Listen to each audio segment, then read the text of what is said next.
弟兄姐妹平安，还乐，感谢主哦！今天天气真的好好，真开心，很高兴跟大家一起来敬拜。我们一同起立好吗？跟旁边的人说，很高兴看到你，耶稣爱你。很高兴看到你，很高兴看到你，耶稣爱你。很高兴看到你，耶稣爱你。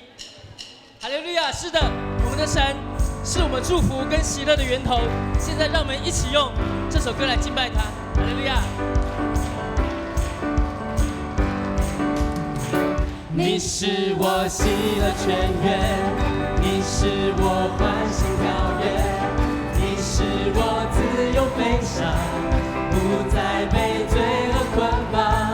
你是我永生盼望，你爱有无比力量，从今世直到永远，你应许不会改变。你的宝血有能力能医治一切的伤口，你的复活能改变一切的咒诅，成为祝福。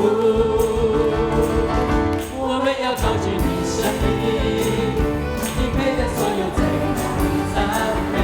我们要用真心和全意来敬拜你，我们要欢迎你来临，愿你的手里宝座在这里，我们要张开口，不停赞美你。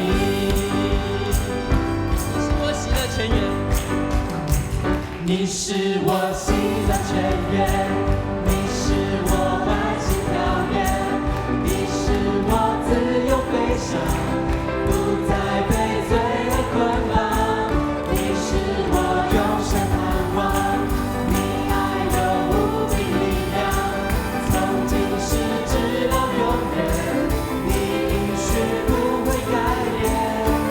你的宝血有能力能医治一切的伤口，你的复活能改变一切的咒诅，成为祝福。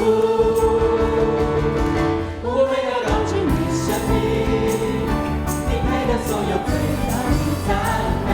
我们要用全心和全意来敬拜你，我们要欢迎你来临，愿你爱神的宝座在这里，我们要张开口，不停赞美你。你的保险，你的宝血有能力能医治一切的伤口，你的复活能改变一切的咒诅，成为祝福。我们要高举你生命，你配得所有最大的赞美。我们要用真心和全意来敬拜你，我们要欢迎你来临，愿你的手里宝座在这里，我们要张开口，不停赞美你。我们要张开口，不停赞美你。我们要张开口。我们要张开口，不停赞美你。哈利路亚！我们用掌声将荣耀都归给我们的神。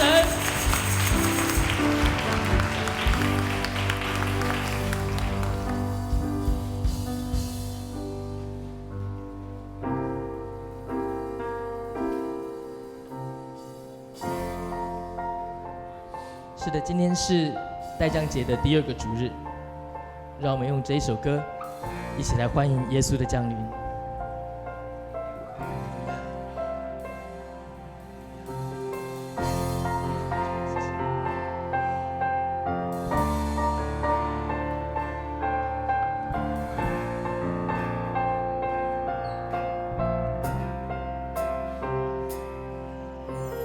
宇宙的中心，耶稣，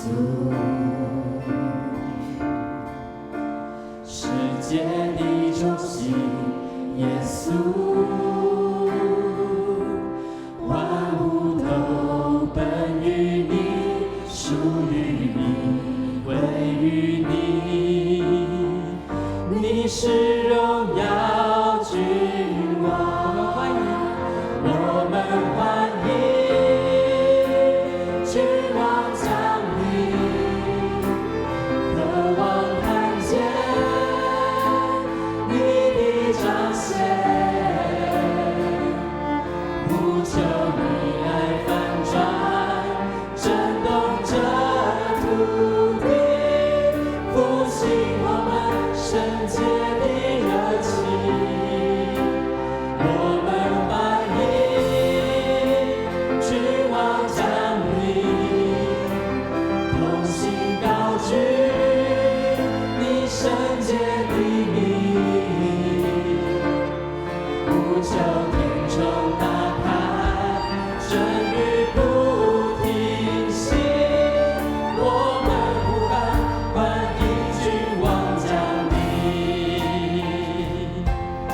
赛亚书9章6节，因有一婴孩为我们而生，有一子赐给我们，政权必担在他的肩头上，他名称为奇妙测试、全能的神、永在的父、和平的君。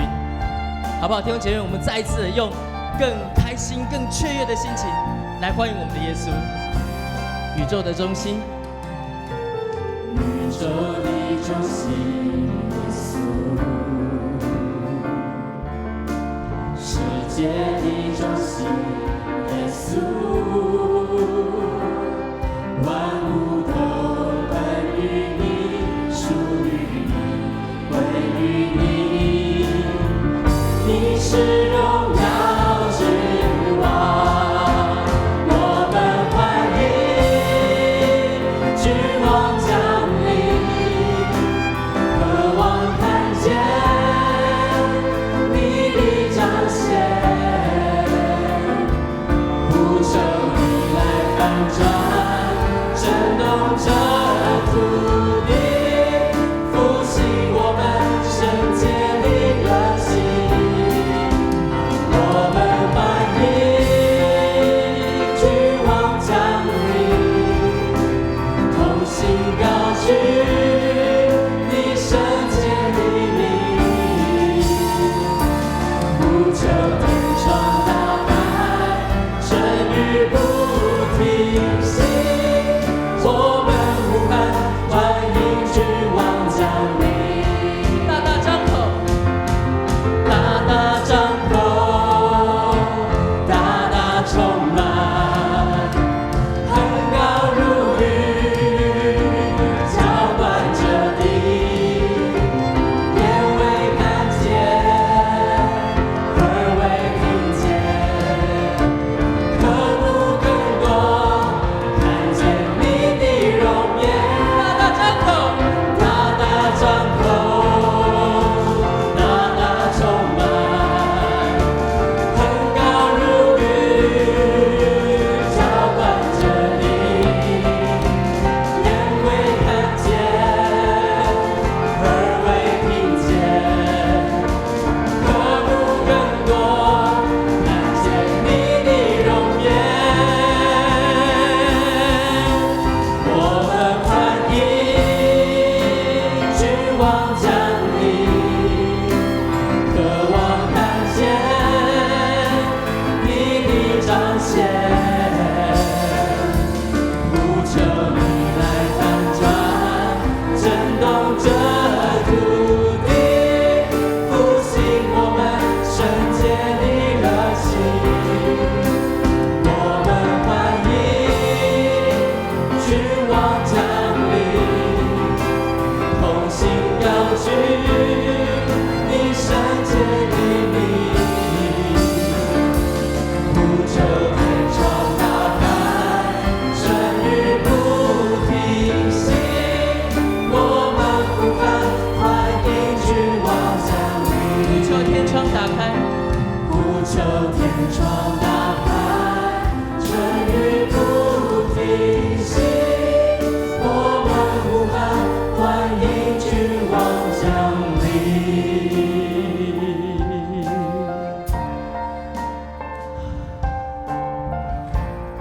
主啊，谢谢你，你是有恩典、有慈爱、不轻易发怒的神。我们感谢你。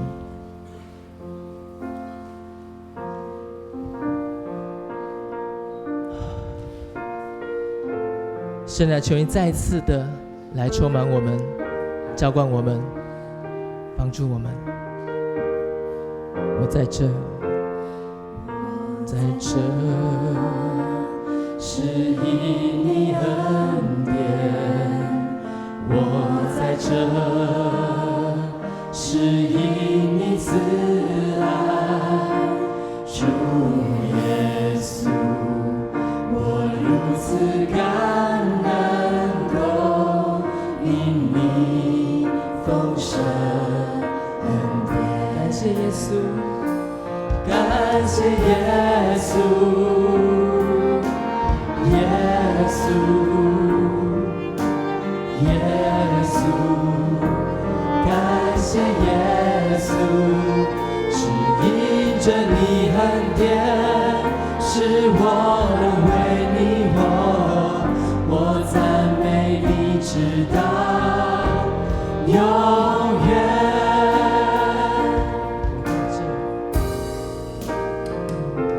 我在这，是因你恩典，我在这，是因你慈爱，主耶稣，我如此感恩，都因你丰盛恩典。感谢耶稣，耶稣，耶稣，感谢耶稣，只因着你恩典，使我能为你活，我赞美你直到永远。是的，弟兄姐妹，或许在过去我们曾经错过些什么，让你觉得你离神好远好远，让你觉得你不配得到神的恩典。更或许你现在正经历一些事情，让你心里面很苦闷，非常的忧愁挂虑。或许正经历一段关系的破裂，财务上的困难，好不好？我们将这一切摆上在神的面前，而且不单单是摆上在神的面前，更是全心的相信神会依着他的方式来为我们解决，来感谢主。我们一起同声祷告，哈利路亚。主啊，我们感谢你，谢谢你，谢谢你，因着你的恩典，我们得以站在这个地方。谢谢你，因着你的怜悯，我们得以来到你的面前，帮助我们，帮助我们。因为我们说，我们得以坦然无惧来到你的面前，为了得连续蒙恩惠，做随时的帮助。谢谢你，主啊，求你在破碎的关系上赐下和睦，求你在财务的困难上彰显的大能，更求你在工作的困境上赐给我们智慧，帮助我们，圣灵啊，求你也再一次的来恩膏我们，来充满我们。我们感谢你，我们感谢你，主啊，谢谢你，谢谢你，谢谢你，赞美你，主耶稣，赞美你，哈利路亚。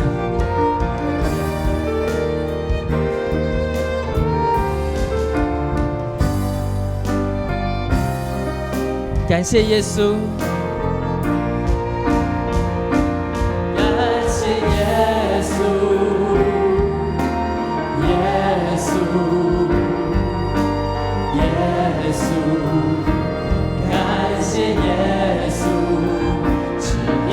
着你恩典，使我能为你活，我赞美你直到永远。感谢耶稣，耶稣，耶稣，感谢耶稣，只因着你恩典，使我能为你活，我赞美你直到永远。感谢耶稣，耶稣，耶稣，感谢耶稣，是因着你恩典，使我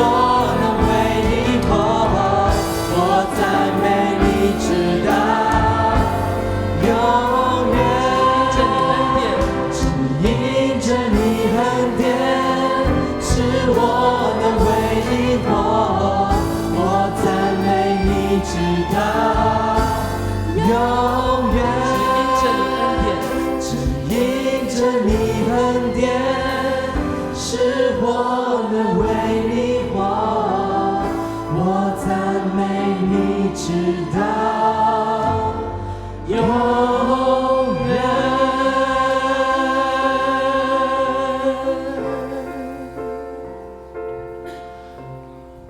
主啊，是因着你的恩典，使我能够为你活。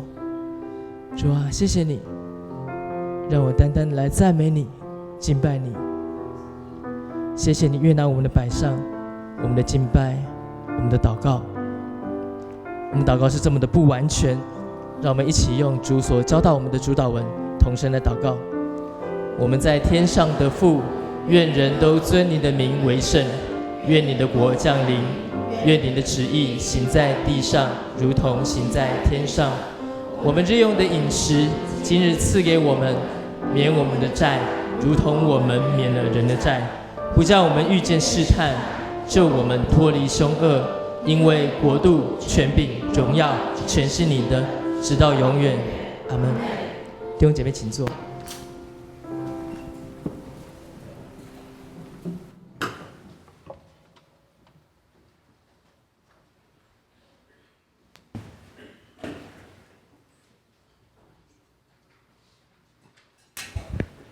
我们一起来攻读圣经。马太福音第2章1到12节，圣经马太福音第2章1到12节，在现代中文译本是第2页。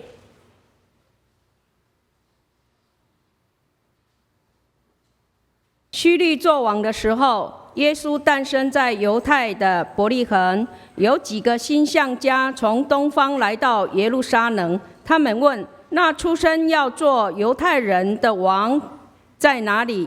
我们在东方看见了他的星，特地来朝拜他。希律王听了这话，着急不安，整个耶路撒冷的人也同样不安。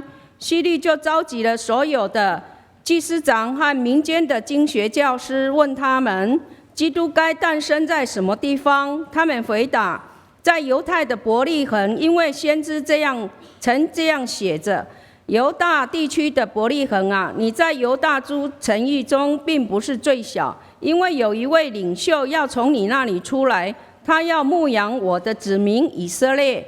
于是希律暗地里召见从东方来的星象家，向他们查问那颗星出现的准确日子，然后吩咐他们前往伯利恒，说：你们去仔细寻找那小孩子，找着了就来向我报告，我也好去拜他。听了这话，他们就走了。这时候他们在东方看见那颗星又出现，并且在前头引导他们，一直来到小孩子出生地方的上面才停住。他们看见那颗星，真是欢欣快乐。他们进了屋子，看见小孩子和他的母亲玛利亚，就俯伏朝拜这孩子，然后打开宝盒，拿出黄金、乳香、没药等礼物献给他。在梦中，上帝指示他们不要回去见希律，于是他们从另一条路回自己的家乡去。另外一个圣经是在约翰福音第1章第10到12节，现代中文译本是145页。约翰福音第1章1到12节，道在世上，上帝借着他创造世界，而世人竟不认识他。他来到自己的地方，自己的人却不接受他。然而凡接受他的，就是信他的人，他就是给他们特权做上帝的儿女。以上圣经信息，圣经人物系列16，拒绝耶稣的人，请我们的主任牧师蔡正道牧师。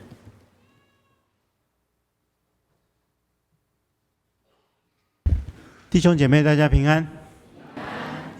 这个礼拜是待降节的第2周，牧师还是要跟大家分享跟耶稣有关的、跟圣诞节有关的这个圣经人物，希望透过这些圣经人物来得到帮助。在领受上帝的话语之前，我们同心来祷告。亲爱的主，我们感谢赞美你的恩典，谢谢你让我们来到你的面前，用敬虔的心来领受你的话。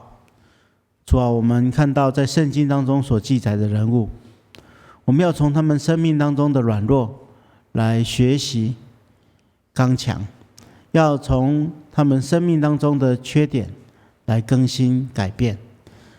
所以求主让我们有专注的灵，让我们借着你的话语来得着调整。求主帮助我们，奉耶稣基督的名祷告，阿们。最近在过圣诞节，我想说，如果大家到街上去，就会发现有许许多多有关于圣诞节的布置。那我们在一般的世俗当中，其实大家也会过圣诞节，因为这个其实是一个很好的商机啦，所以我们看到百货公司里面开始有圣诞节的布置。但是我们要理解，圣诞节是为了纪念耶稣基督的降生。但是往往我们看到这些世俗人在过圣诞节的过程当中，把许多的事物，用许多的事物、人事物来取代了圣诞节的主角。比如说我们发现圣诞节，大概圣诞老人他会比耶稣基督出现比较多，对不对？那圣诞树也会超过马槽。所以我们要理解，我们如果把圣诞节的主角耶稣基督排除在圣诞节之外，就是拒绝这位寿星。所以今天牧师要跟大家一起来分享的题目是拒绝耶稣的人。那事实上我们不要以为今天的人才会拒绝耶稣，从耶稣基督降生的时候开始，就有许许多多人都拒绝他。我们刚才所读的第一段经文这样说第二段经文这样说，他说：道在世上，上帝借着他创造世界，而世人竟不认识他。他来到自己的地方，自己的人却不接受他。所以这边告诉我们说，耶稣降生的时候，世人因为对他的误解、对他的忽视而拒绝了他。所以我们要仔细来看，在圣经当中记载的人物当中，有哪些拒绝了耶稣，而又有哪些接受了他。我们一起透过这些人来学习。首先我们首先来了解第一批拒绝耶稣的人是一些形式主义的宗教领袖。我们刚才所读的经文上个礼拜已经读过了。上个礼拜我们把焦点放在东方博士的身上，对不对？那这个礼拜我们来看一看其他的人物。我们看到这个故事当中描述的有一群原本是很重要的人物，但是他们却是拒绝耶稣的人。他们就是祭司长跟文士。当东方博士来访的时候，他们要找犹太人的王，所以他们到王宫里面去见希律王，问犹太的王会诞生在哪个地方。希律王马上召集了当时的宗教领袖，就是祭司长跟文士，就问他们说，根据圣经记载，犹太人的王会降生在哪里？祭司长跟文士他们大概没有什么思考，就回答了耶稣基督基督会降生在犹太的伯利恒。我们要理解祭司是从以色列人当中分别出来，他们最主要的工作就是专心在会幕圣殿侍奉上帝。他们帮助百姓去献祭，举行宗教礼仪，也有担任圣歌班的这个整个班按照班次在圣殿当中服侍的一群人，这是祭司就是今天如果用今天的话来说，就是牧师圣歌队这些在圣殿里面服侍的人。那文士是什么？文士是指律法师或是经学教师，他们是专门研究摩西的律法，解释法律，教导圣经，然后收受门徒，甚至他们被尊重到怎样？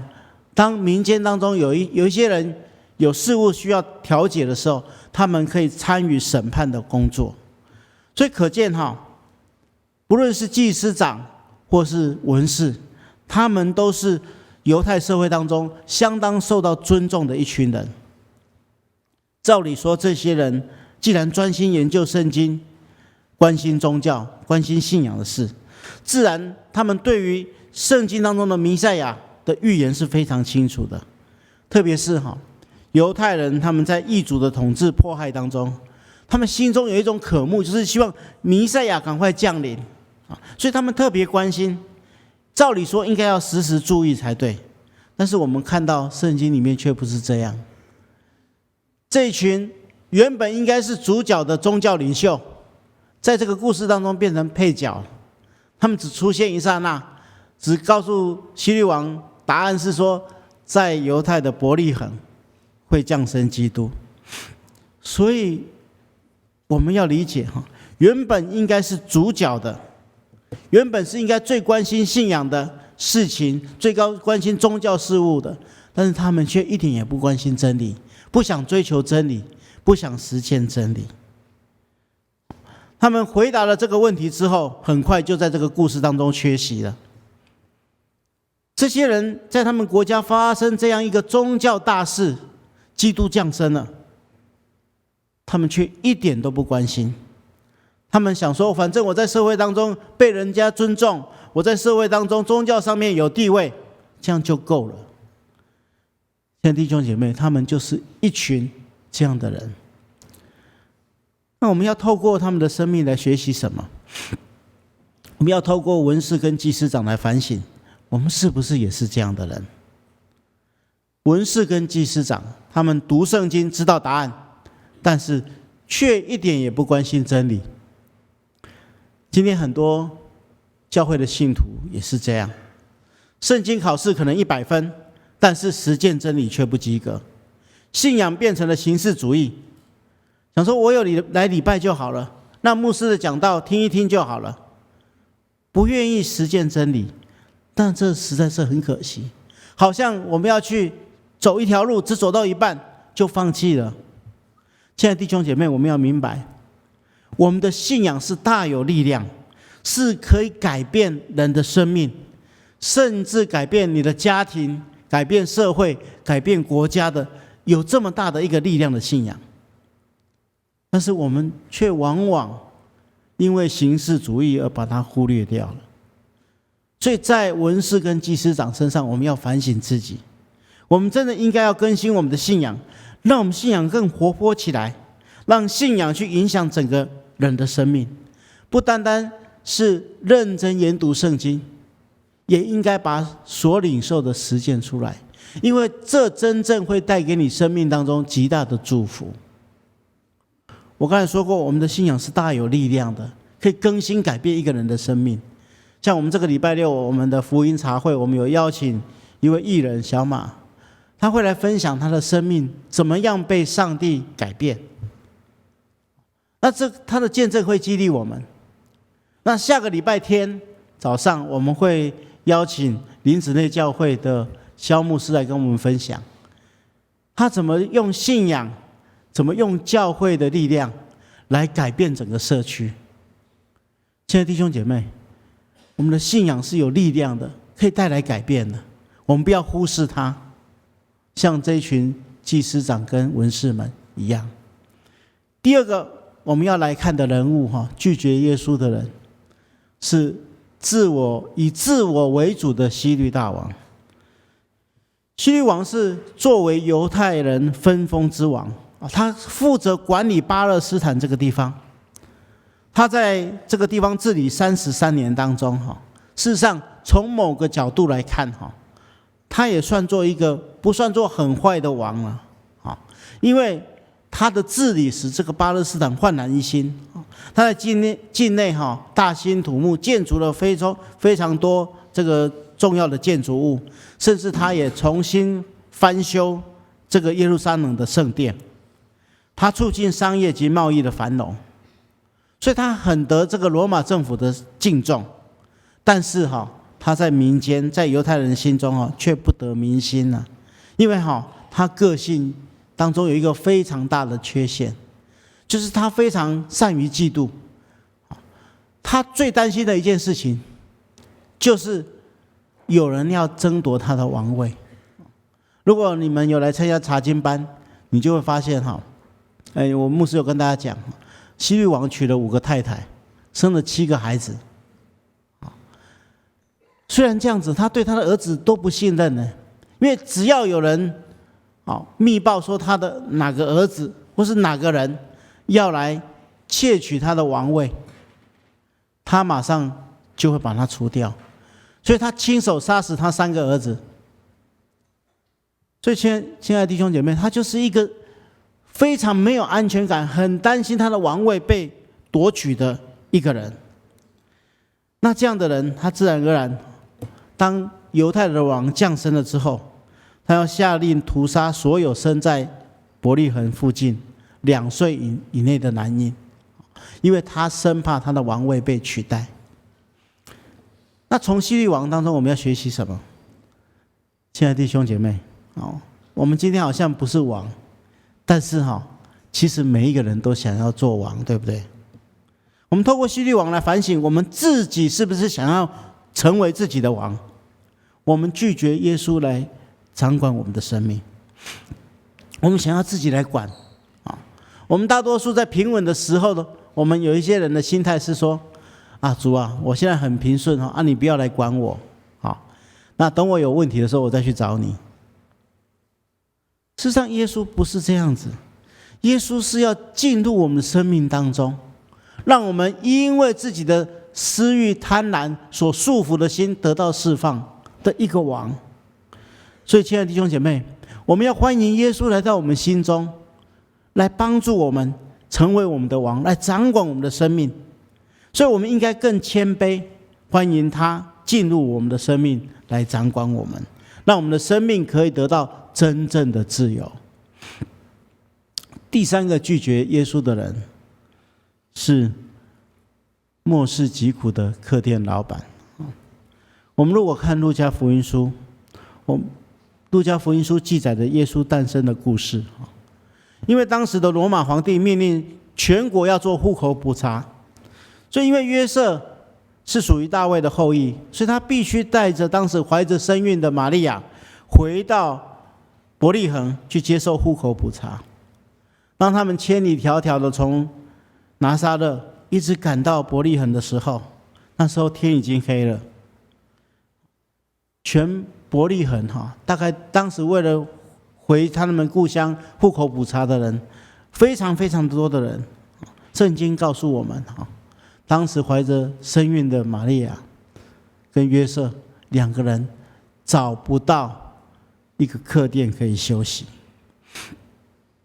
如果你是客店主人，你会怎么想？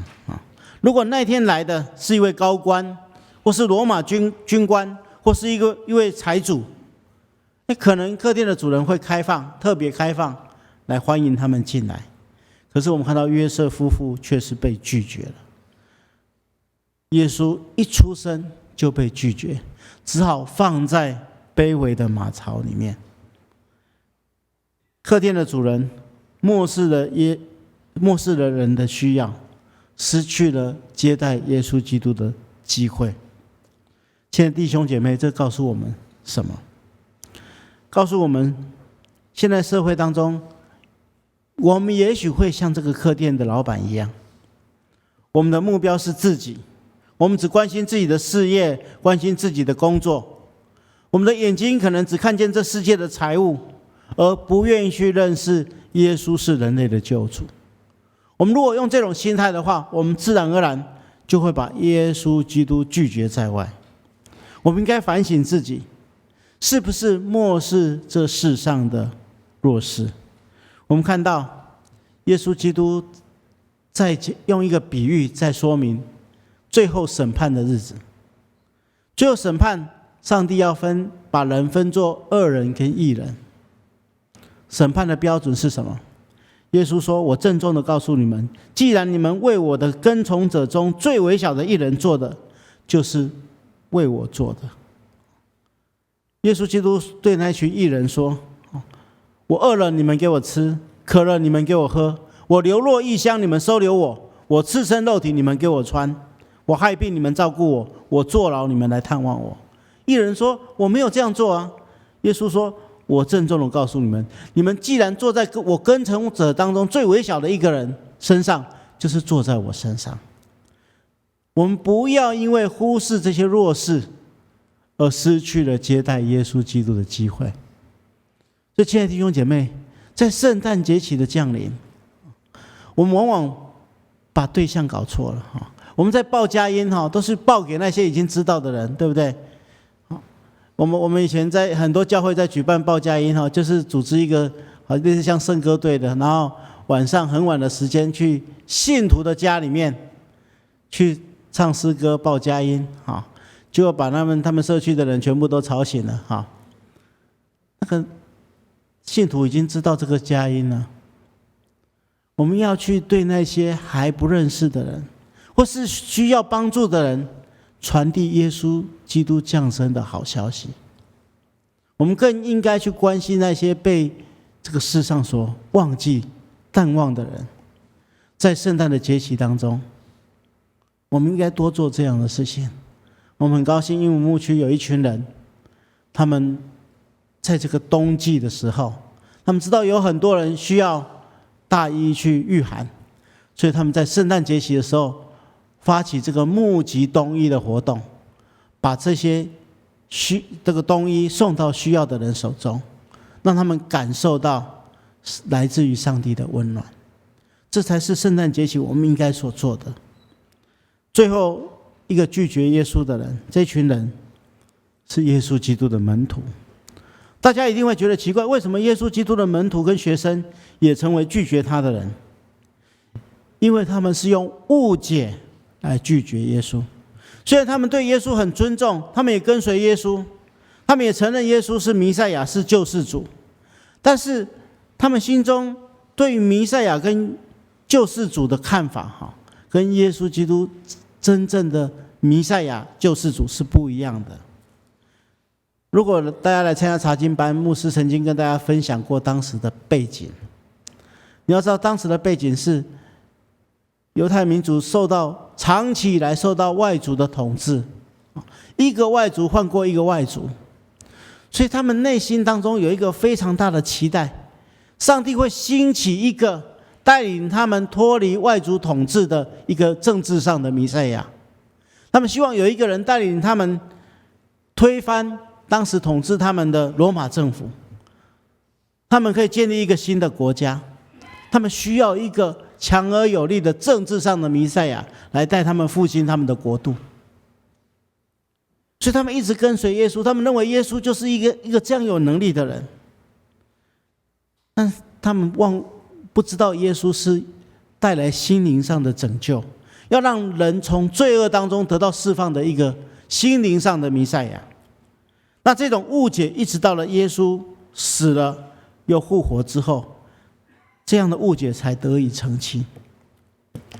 亲爱的弟兄姐妹，今天也有许多人把耶稣误解了，认为耶稣只是许多神明当中的一位，甚至有人把耶稣当作什么有求必应的神明，我们需要什么跟他祷告，他就会给我们。弟兄姐妹，耶稣不是这样，耶稣是要降生在我们的生命当中，让我们最软弱的罪性可以得以除去的一个生命上的救主。所以我们应该怎样？我们应该更加渴慕的追求，更加的认识神，更加的认识耶稣基督降生的目的。特别在圣诞节期的时候，我们要把这个可以带给人生命当中得到拯救的救主分享出去。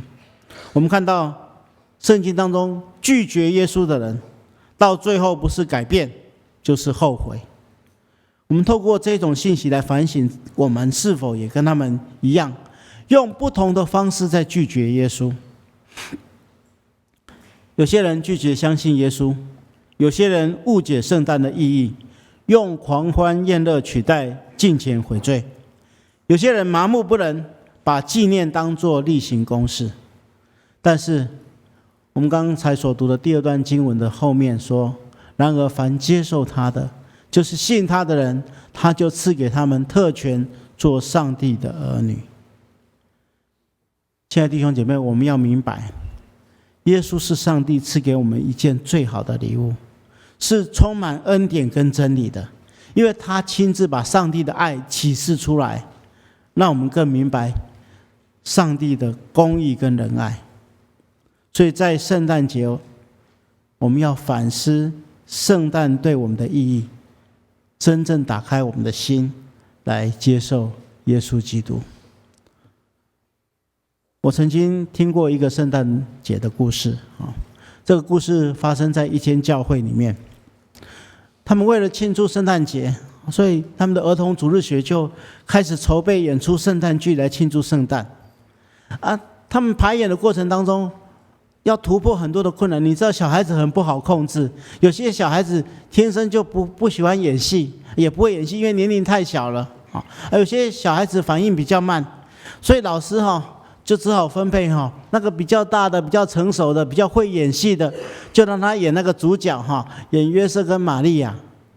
那比较没有办法演的那很小的小朋友，就让他演那个羊演一些比较不重要的人物那他后来安排角色实在太难了那后来有一个这个老师发现这个孩子反应比较慢平常也比较不会表达他自己，不知道安排他演什么角色。后来想一想有一个角色不用台词只要几个动作就可以解决，就是叫他演客店的老板然后他就告诉他说如果约瑟跟玛利亚来敲门的时候，你打开门之后你看一看就把门关上，这样就可以了顶多就是不然就头探出来跟他说没有就走了这样就关起来就可以了小孩子训练了很多次，终于好像会演了那可是后来在演的时候出现了一个状况，每一个角色都演得很好，连那个杨妹妹都演得很好演到这一幕的时候突然间约瑟玛利亚给他敲门，这个客店老板一打开门的时候，看着他们就没有演下去了那个演约瑟的人很机灵，他就说：“你们是不是客店里面都没有房间了吗？是不是都没有房间了？”那小孩子也不回答，那就看着他。他说：“好，如果没有房间，那我们要走了哦。”结果那个孩子忽然间就把门打开，说：“里面有房间。”因为这个孩子看到玛利亚大着肚子，然后约瑟又这样演的，因为他演得很好，好像很希望有一个房间的样子，所以他就把门打开，说：“我里面有。”就把他们两个带进去了。那这时候老师就紧张了，那这怎么演下去了？这小孩子的妈妈就说很丢脸，就赶快把小孩子要从后台抱走。就是小孩子一边被抱走，就一边大喊说：“我有房间，我有房间，我要给耶稣来住。”这个剧就在这边停止了。结果每一个人回去的路上，每一个人都心里在想一件事：如果今天耶稣基督降生在你的心中，你是不是准备对他摇摇头说：“你走开，我没有房间。”或是你要把门打开，说：“主耶稣，我有房间，欢迎你进来。”亲爱的弟兄姐妹，在圣诞的节期，你要成为一个拒绝耶稣的人，或是成为一个欢迎耶稣基督降临在你心中的人。我们同心来祷告。亲爱的主，我们感谢你的恩典，你将你的爱子耶稣赏赐给我们，成为我们生命的救主。但是主啊，我们生活在这个繁琐的世界当中，我们受到许许多多事物的干扰，以致我们有可能成为拒绝你的人。求主赦免我们，主啊，帮助我们在圣诞的节期打开我们的心房，欢迎你进来掌管我们生命。奉耶稣基督的名祷告，阿们。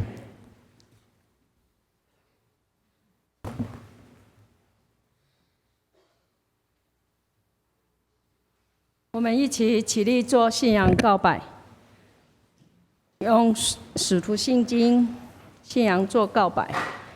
我信上帝全能的父，创造天地的主。我信我主耶稣基督，上帝的独生子，因圣灵感应，由童贞女玛利亚所生，在本比拉多手下受难，被钉在十字架上，受死埋葬，降在阴间，第3天从死人中复活，升天，坐在全能父上帝的右边，将来必从那降临，审判活人死人。我信圣灵，我信圣而公之教会，我信圣徒相通，我信罪得赦免，我信圣体的复活，我信永生。阿们。我们请坐。要预备先供那个圣餐。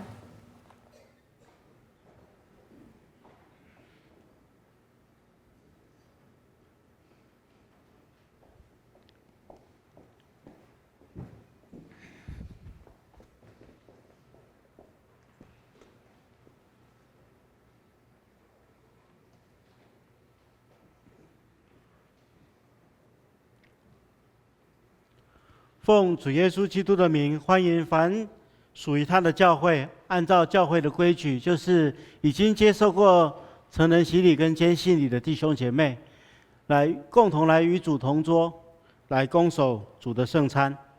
亲爱的弟兄姐妹，请听主耶稣对凡归向他的人所说恩典的话。主耶稣说：“凡劳苦担重担的人，可以到我这里来，我就使你们得安息。”他也说：“饥渴慕义的人有福了，因为他们必得饱足。”愿主耶稣基督的恩典与各位同在。亲爱的弟兄姐妹，请大家注意来听主耶稣设立圣餐的话，就是照保罗先生所说：“当日我传给你们，原是从主所领受的。”就是主耶稣被卖的那一夜，曾经拿起饼，祝谢了，就拨开说：“这是我的身体，为你们舍的，你们当如此行，为的是纪念我。”吃完了，也照样拿起杯，说：“这杯是用我的血所立的新约，你们每逢喝的时候，当如此行，为的是纪念我。你们每逢吃这个饼，喝这个杯，是表明主的死，只等到他再来。”当主耶稣被卖的那一夜，他曾经拿起饼来祝谢，所以我们奉他的名，照他的样式，首先来感谢上帝，同心来祷告。亲爱的主，我们现在照圣子耶稣基督的命令摆设这个宴席，为了纪念耶稣基督永远赎罪的祭。主啊，我们谦卑恳求你差遣圣灵将我们分别为圣，又分别这些摆在你面前的饼及葡萄汁为圣。让我们接受这些，借着信心而分享你的身体和宝血。因着你恩典的帮助，使我们在灵里得着培育，也在你的恩典当中不断成长，用我们的生命来荣耀你的圣名。奉耶稣基督的名祷告，阿们。主耶稣说：“这是我的身体，为你们舍的，你们当如此行，为的是纪念我。”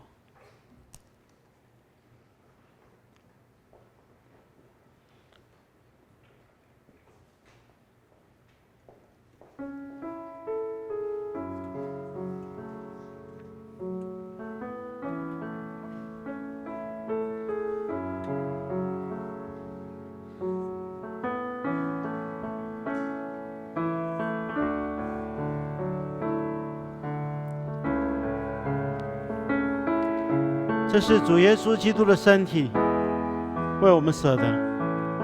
当你拿着这个饼，你在心中祷告，感谢主，因他的牺牲，我们得着救赎。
这是基督的身体，为我们舍的，我们当如此行，为的是纪念他，同心来领受。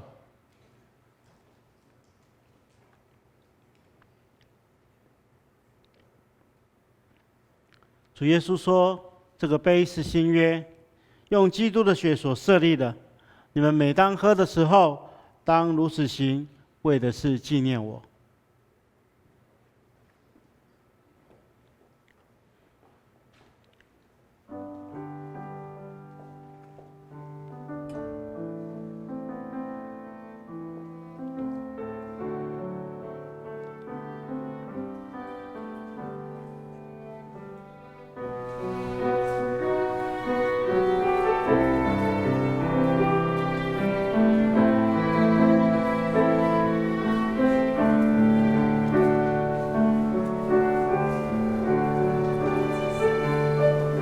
这个杯是新约，用主耶稣基督的血所设立的。我们拿到这个杯的时候，我们在心中感谢神，因耶稣基督流出宝血，我们得着罪恶的洗清。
这个杯是新约，用耶稣基督的血所设立的。每逢喝的时候，当如此行，为的是纪念他，同心来领受。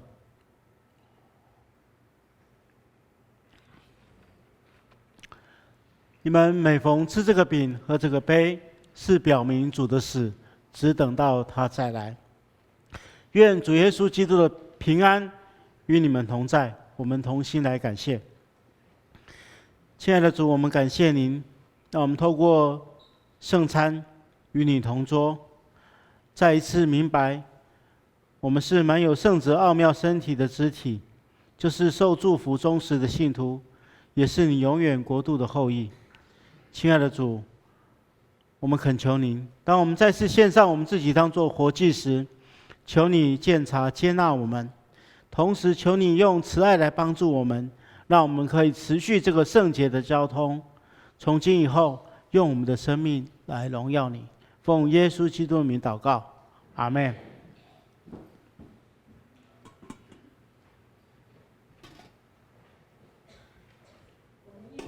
来奉献。新朋友在外面那个留名卡没写的话，那请你在前面椅子上有留名卡，你在填写以后交给那个奉献的执事。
我们一起起立，我们做奉献祷告。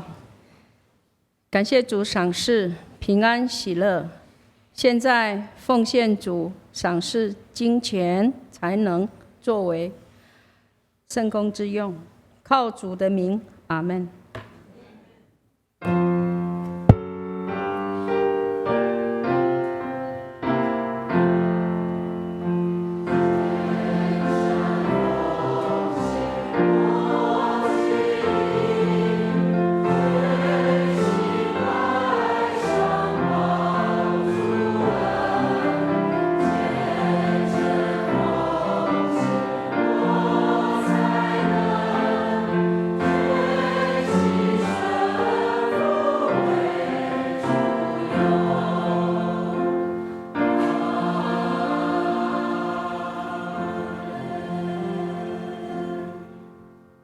请坐。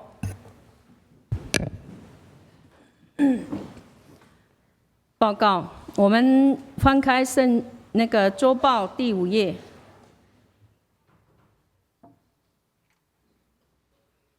本主日为诞降节第2主日，点燃第2根紫色蜡烛，代表信心，让我们以坚定的信心学习完成信靠与交托，来面对每一天的生活，活出主所爱的样式，成为众人的祝福。本年度的圣诞节庆活动刊登于周报第6页，请大家一起关心参与代祷。本主日为总会所定的退休传教师奉献主日，呼吁兄姐共同支持总会、传福会光顾在职或退休牧者夫妇，以及牧者重病、急难救治各样的事工，用实际的行动来陪伴、疼惜我们的牧者。肢体关怀，本会会友许淑钗姐妹以11月22日安息主怀，以12月1号举行告别式，请兄姐关心代祷，愿上帝安慰遗嘱。本会会友王玉明弟兄11月27号安息主怀，以12月1号举行安息礼，请兄姐关心代祷，愿上帝安慰遗嘱。本会会由曾志明弟兄、郭美智之子以12月2号安息主怀，定以12月25号礼拜三上午10点半在台北市第2殡仪馆真爱一室举行入殓告别礼拜，请兄姐关心代祷，愿上帝安慰遗嘱。圣诞福音茶会定于12月14号本周六下午1点半到3点45分，地点在10楼礼拜堂，还有各教室。主题是因为软弱，所以勇敢。内容：生命见证分享，艺人小马。会后还有婚主茶点，请各小组团契或是慕道有新朋友，请向实干事或是谢莹莹干事来报名。以上那个报名周报。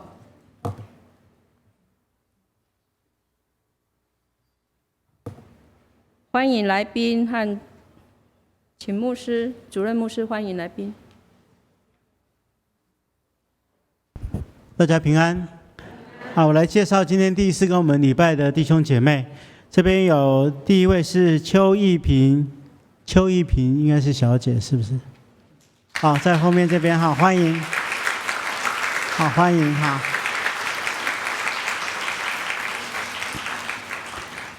另外有6位哦，罗秀英等6位，好，从花莲来的哈，我们欢迎他们，欢迎他们。他们是嘉湾教会的朋友。那其他还有没有第一次来跟我们一起敬拜的弟兄姐妹？那牧师要特别提醒我们，圣诞节有许多的这个活动哈，我们欢迎都会邀请这些还没有接触过这样信仰的弟兄姐妹一起来参与哈。那我们这时候有一个影片要播出，就是我们接下来1到3月又有新的这个中保代祷事工哈，所以我们来看这个宣传的影片，这个见证哈。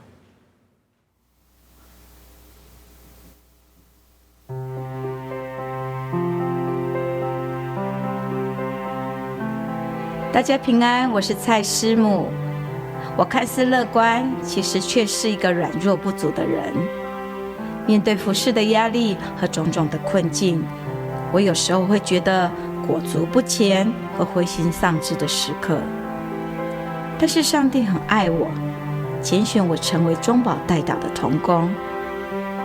每次踏进祷告室，我就会被上帝提醒，我不能只看见自己的软弱或需要，而是要定睛在上帝信实跟慈爱当中，为着教会跟兄姐的欠缺摆上忠心的祷告。于是软弱的我因此便能够重新得力，并拥有从他而来的信心跟勇气，一次次学习挪去生命路上大大小小的石头，驻足欣赏身旁上帝创造美丽的风景。感谢主，让我从过去的富强教会到现在的双联教会有8年多的时间，能够持续参与在中保代祷的行列当中。在其中，我更深深体会到主如何让祷告的同工们在不同的时段，因着同心合一在内室中的祷告，一步一步看见他的心意被满足，他的心事被成就。雅各书4章8节说道：你们亲近神，神就必亲近你们。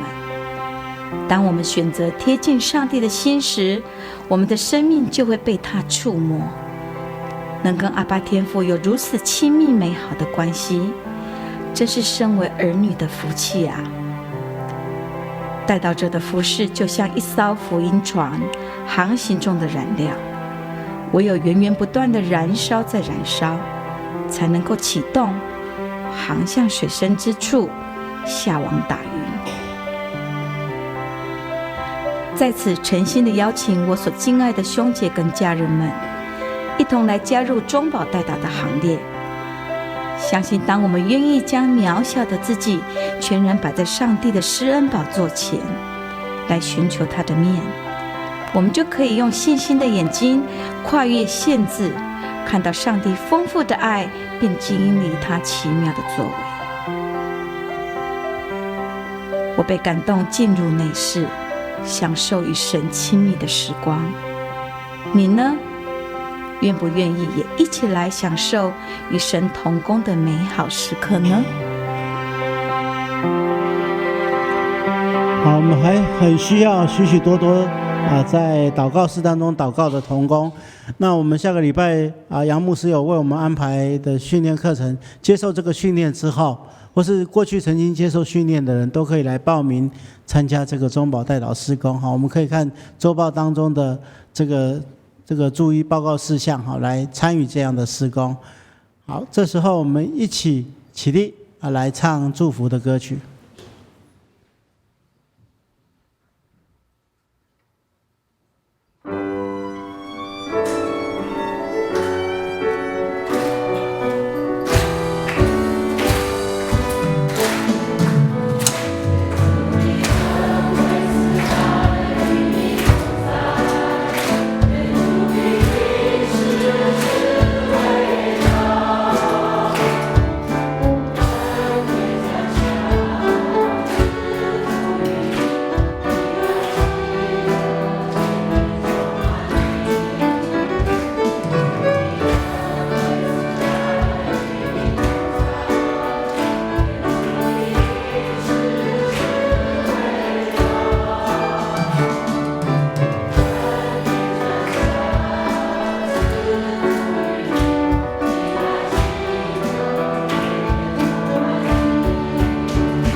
愿主耶稣基督的恩典、天父上帝的慈爱、圣灵的感动、扶持与相通，与你们同在，直到永远。阿们。好，我们互相请安问候，愿上帝亲自赐福。好，我们尽可能从前面2个门出去哈。